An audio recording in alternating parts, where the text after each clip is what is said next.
Chinese President Xi Jinping has left his country for this morning for the first time since the pandemic, arriving in Kazakhstan for a key meeting tomorrow with Russian President Vladimir Putin. The meeting comes as Ukraine claws its way further and further into occupied territory in a stunning and effective counteroffensive. The Russians are retreating and giving up key cities that they have held for months. Now, Joe Khalil is looking ahead to this key meeting between Putin and Xi as Russia suffers a major black eye on the battlefield. Good morning, Joe. Good morning, Mitch. Yeah, you've got this really highly anticipated in-person, face-to-face meeting between President Xi and President Putin. But the nature of the entire thing has now changed, given that Russia is really on the ropes in Ukraine. Look, this counteroffensive from the Ukrainians has gone much better than even the Ukrainian military leaders had expected. They took back some 3,000 square kilometers from Russia in just about a matter of a week or so. You've got Russian forces fleeing their posts, especially some key battlegrounds and some strategic cities.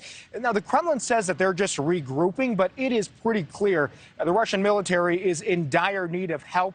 And that is why this meeting between Xi and Putin is so important, because Putin may very well be looking to China and to President Xi for that help and for that assistance. So far, China has not directly gotten involved in this conflict. They have not been giving military aid to Russia, but while the U.S. and Europe have been putting these sanctions on Russia, China continues to trade with the country, even increasing its trade with Russia, basically propping up its economy by buying its oil and gas. And then there's symbolically the important nature, just the appearance of these two authoritarian leaders together. It sort of counters the narrative that Putin is this international pariah.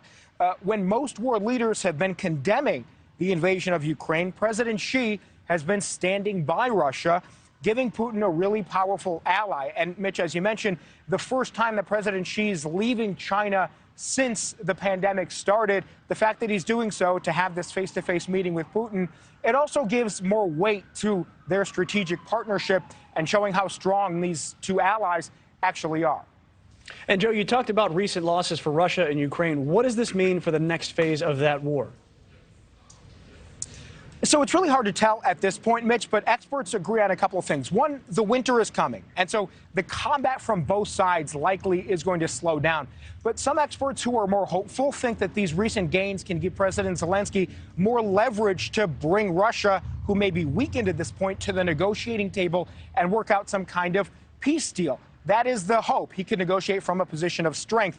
The counter to that is a little bit more scary. Some experts say that these losses may make President Putin more desperate and may reach for nuclear weapons. He does have some hawkish advisors that may be pushing him in that direction. So that is a big fear. Either way, Mitch, this period right now, no matter how you look at it, is going to be seen as one of the more crucial parts of this war.